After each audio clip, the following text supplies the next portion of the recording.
Good evening. How are you?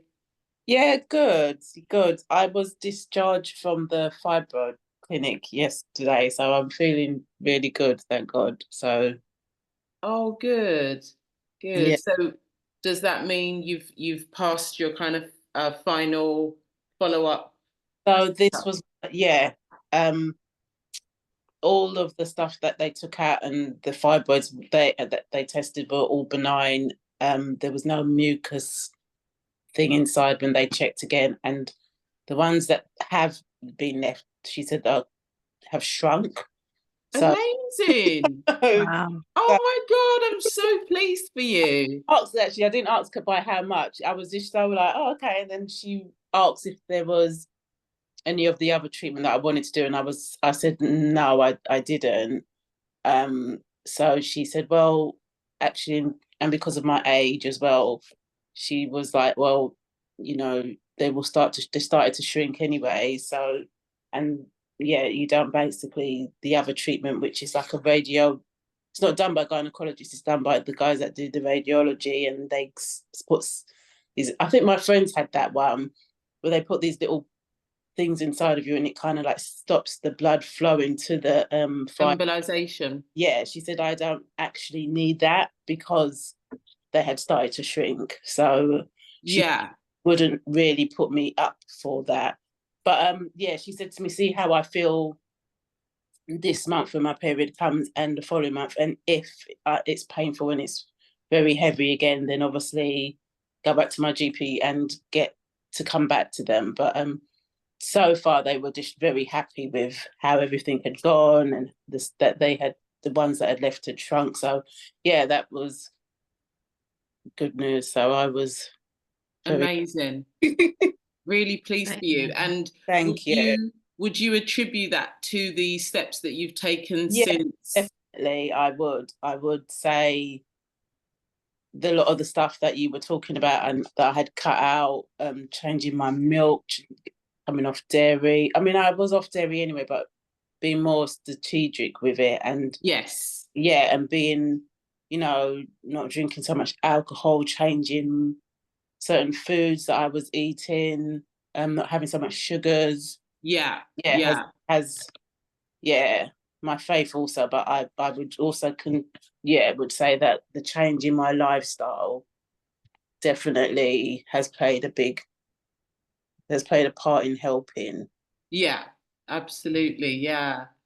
That is awesome. So pleased for you. Well done for your, being consistent and committed and basically taking action, because it's easy to almost just go with what's comfortable, because obviously it's more comfortable to continue with certain behaviors and Mm. it's not easy, is it? No, Kind of saying yeah. no to And I things wouldn't that say I'm totally there. I mean, I do find it hard sometimes when I'm at work because it's very easy to go and have that cup of coffee with, although I have it with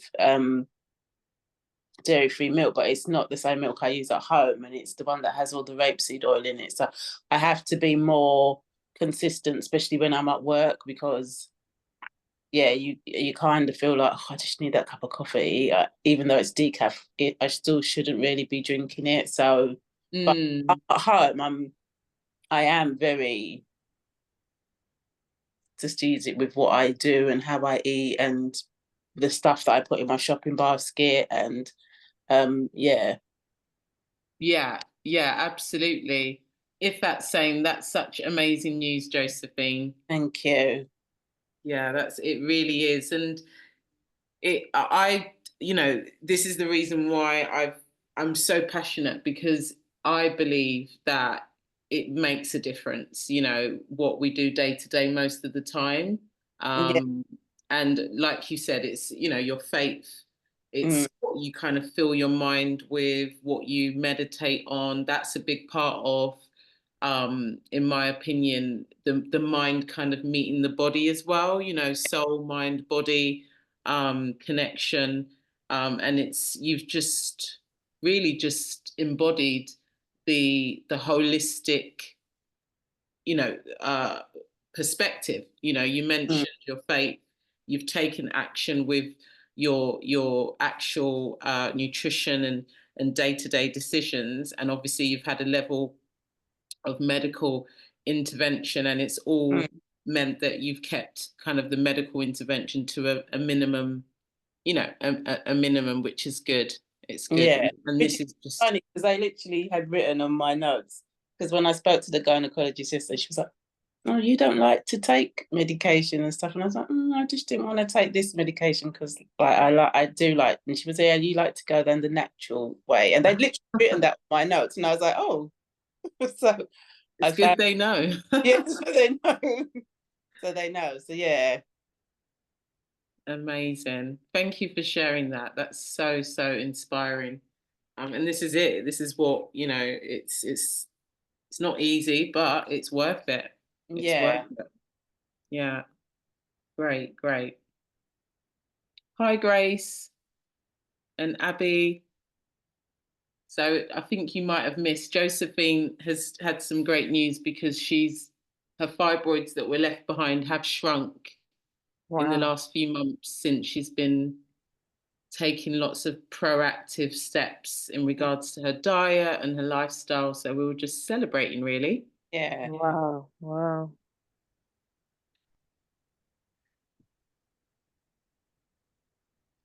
And the fact is, I didn't really know I had fibroids until last year. So Yeah, yeah. it's been quite full on with everything that they've done. Whereas I know other family members of mine have had it for years, and it's taken, and they've been in a lot of pain with it. I was oblivious, and I had no idea I had fibroids because like I've never been in pain. I've never suffered from them. So Mm, it's been quite a full on experience from last year to now. So yeah. Well, it's good that you've been really proactive, and I think that's the key. Just taking those steps and really kind of owning it, taking ownership. Abby says, congratulations, thank Josephine. And Grace you, says, well done. thank you both. Congratulations. You, Yeah, keep up the amazing work. And I'm yeah. sure you're going to inspire your family members as Yeah, well, well. them have had theirs removed. But yeah, I have a friend whose older sister has fibroids, so I've been telling her about you and telling her to get in touch and stuff with you. So Oh, thank you. she is still quite struggling, still suffers with them. Yeah. Yeah, I spoke with a lady today, and so unfortunate. It wasn't, so she, probably about 5 years ago, she went to, oh, where did she go? Cyprus, I think she said, or Turkey for IVF. And she had the implantation, but she was on her way back and she was stressing trying to catch her flight. And it was all very stressful. And she missed her flight, but then also miscarried as well a few Oh, days later or something. And I just thought, my gosh, that's just really put a damper on my day. I was just like, oh, it's horrible. And she's in good spirits now. She's not been able to have kids, unfortunately, because she had 3 surgical removals of the fibroids, and yeah. that caused a lot of adhesions. And basically, yeah, there was the IVF wasn't successful because of the adhesions within her uterus, sadly. But she's in good spirits now. She's just accepted that she won't have kids. But she was saying she wished she looked at other options earlier on because she went and had 3 myomectomies, 3 because they kept growing back. Mm. So yeah, women are really, it's just being having the knowledge, isn't it? Like, I'm going to do a training this Sunday just to give more awareness around the procedure, and how women can prepare before and afterwards, just in regards to their diet and lifestyle, and how that will help with the scar tissue and adhesions and things. But unfortunately, women just don't realize that yes, myomectomies will get them out, but they cause a lot of complications in regards to the uterus. So that would impact fertility, and women just don't know. They just don't know.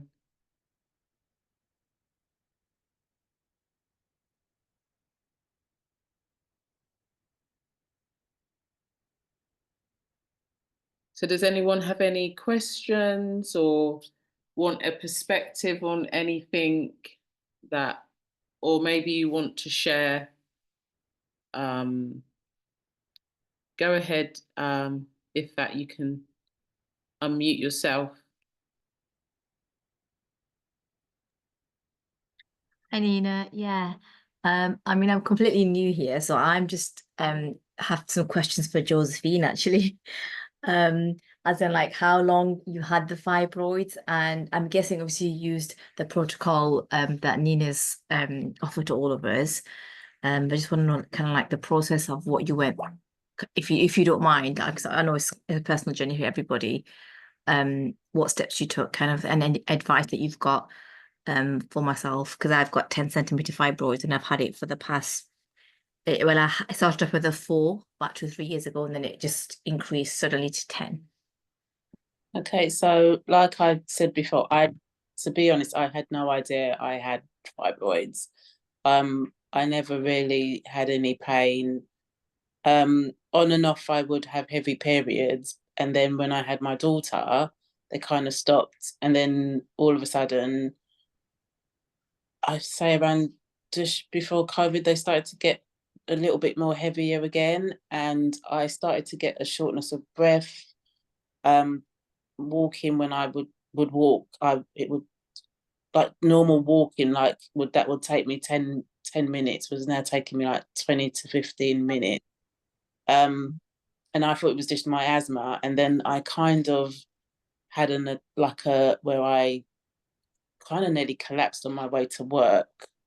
And I started to sweat. I felt like I couldn't catch my breath. Anyway, I came home and called the doctor. They sent me to the hospital. They did run all these tests. Then I got called back into my doctor's, and she said that my iron levels were really low, completely low, that I had to go and have an iron infusion. Then they asked me about my periods, and I said, yeah, I suffer from really heavy periods, but I've had that. It's been on and off with me suffering from them. And when they took me for a scan, so that was like 2022, ending of 2022, they saw that I had fibroids, and quite a lot of them. So um, that's when, so from 2023 to 2020 to 2024 now, they rushed me through to do this procedure, to call me in, tell me that I'd have to have a procedure done. And it's basically from the ending of 2022, 2023. So just before I was about to have my procedure, I was online and Nina's thing came up on Instagram, and I was like, oh, okay, let me give her, go and email her and see what's happening. I went on to one of her sessions, and Nina was just talking about, how she had shrunk her fibroids, how she'd been able to go off and have children, and it was all to do with lifestyle. I was very much like I said, I'd had family that had fibroids, and they had been in a lot of pain, and they had all had operations. But I am very much like Nina was saying, so I am very faithful.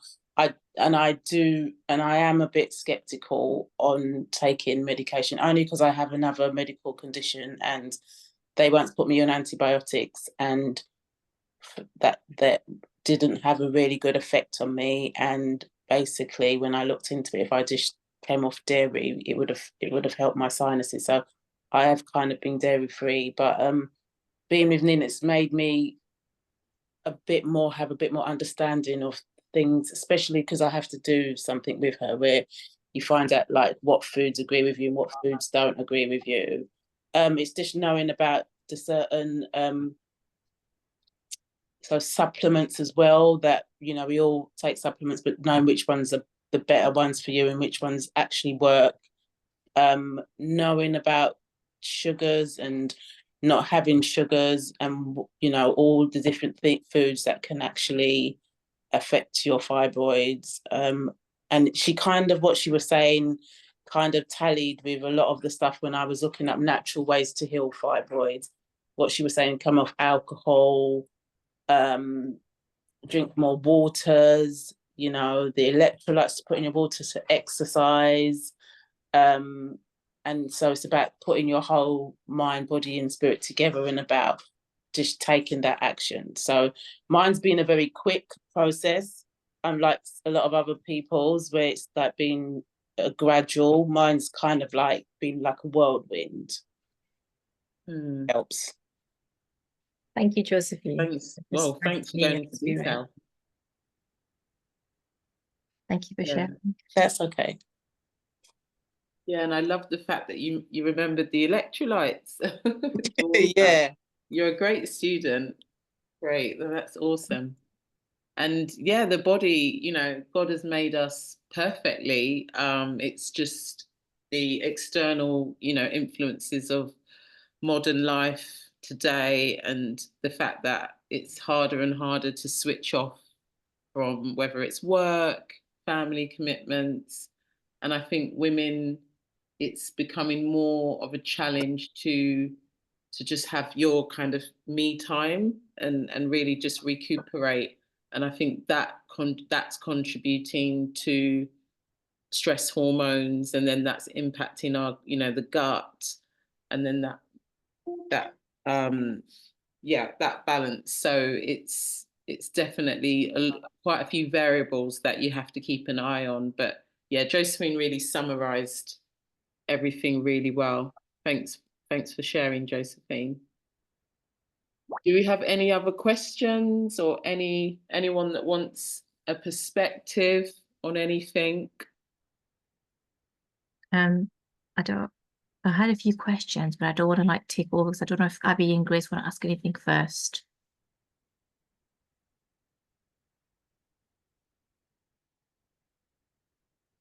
I think Abby said she's okay.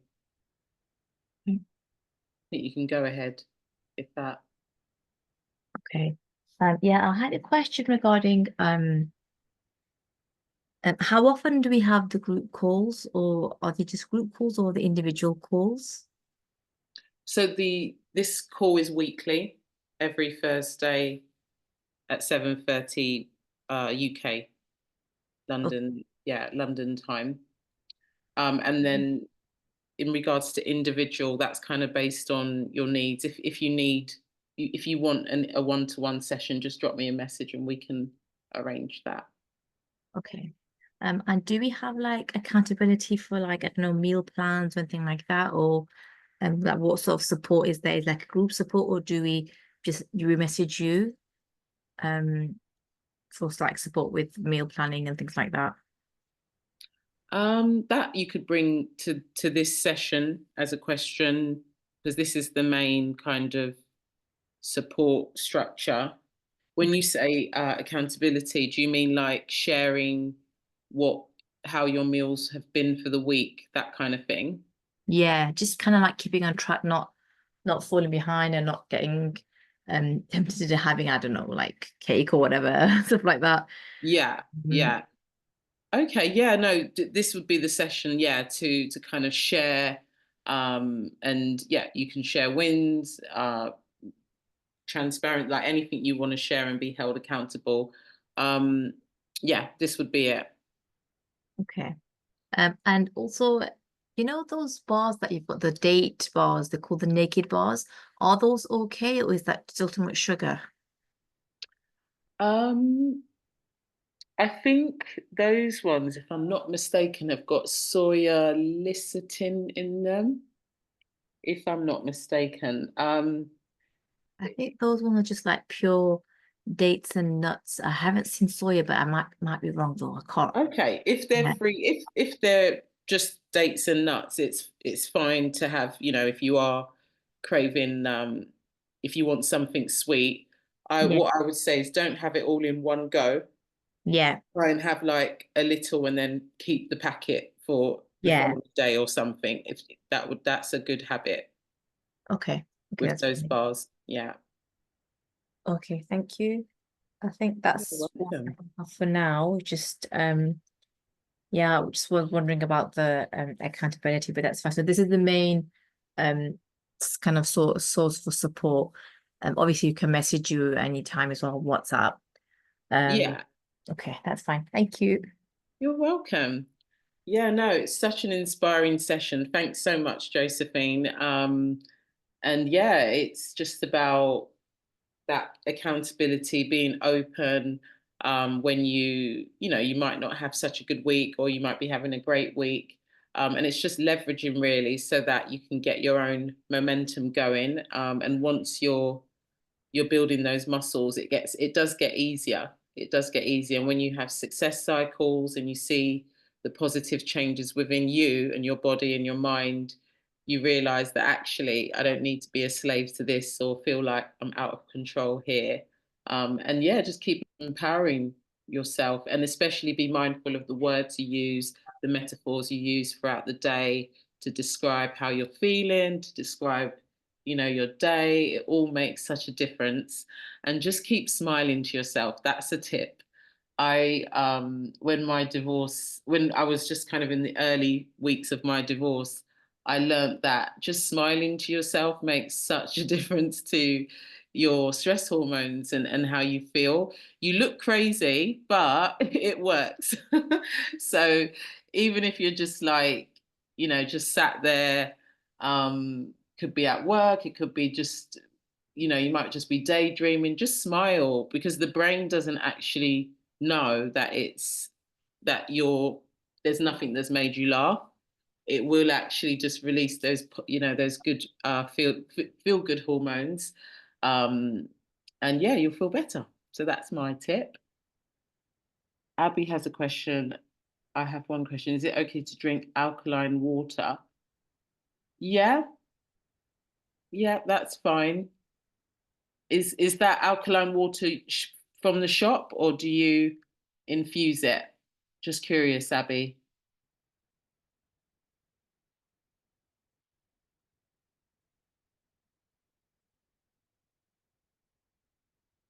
Okay, Hiya, sorry, because I'm listening, but I'm doing so many things at the same time because I just got in from work. I'm so sorry. that's So okay.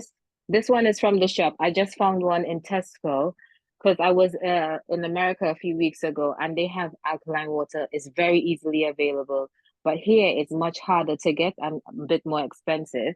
But I found one in Tesco that's pH 9. And I just wanted to check if it was okay because I was like, I started consuming it and then I was like, ooh, I didn't check. Is it okay or would it affect my fibroids? No, it's okay. Definitely combine it in regards to maybe have it with food. Have it with food. So when you were in the States, were you drinking it very often or was it? So it was like every day because it was in the house where I was. So I'm used to it from when I go. So I just have it with food, with anything, because I always have a bottle of water wherever I am. Wherever I sit, I usually have one at my feet or at my bed. So it was just like the usual places that I would have done it in London. That's what I Yeah, did. So it was just my everyday routine. If I was going in the car, then there was one in the car with me. So I wouldn't have to buy a drink outside. I mean, the one here doesn't taste as good, but got a weird taste, but I guess it's getting used to it. But yeah, I do have it with other water, so it's not my main source because I wasn't sure yet if I yeah, should just swap from bottled water to alkaline. So I have it in between. I have regular bottled water and then I have my alkaline bottles of water interspersed really during the week. yeah. That sounds good. Yeah, yeah. That's a good plan. Okay, Yeah, amazing. great, great. Thanks for sharing that. That's all right. Thank you. Okay, awesome. So unless there's no more questions, we'll call it an evening. Yeah, go ahead if that. Sorry, yeah. I had a question regarding the actual program itself. There's some videos on there, something about lose the bloat and things like that. Which one would you recommend watching like straight away, and which one can we just kind of like follow through for the next few weeks? The bloat, the one is a good one to watch straight away. Stop the Okay. bloat one straight away. And then as we progress, you're going to start on the sweet freedom program. So you're going to start on the sugar reduction. Okay. Yeah, that will be the first focus. And then there is an outline I sent to you. I don't know if you might have missed it in the initial email. It's got a. Yeah, Did you see I got it. the Yeah. structure for the 8 weeks? Yeah, I've printed them out. I've printed out the food plan, the meal plans. I've got them on my fridge, and I've printed out the actual program. So that's week 1 is sugar and week 2 is cortisol. Is it that one? Yes, exactly. Yeah. So that would be how you'd work through the videos as well. Right. Okay.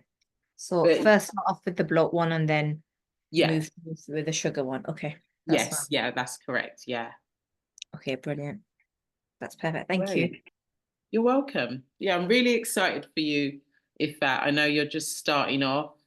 Yeah. And yeah, keep up the great work, ladies. Thanks for joining and inspiring each other, and and empowering each other as well, because obviously we're going to go off and tell other women and give them hope and let them know that there are alternatives as as they're on their journeys. So yeah, thanks. Have a lovely evening and take care. Thank you. Nina. Thank you. Have a Bye. good Bye. evening. Bye. Bye.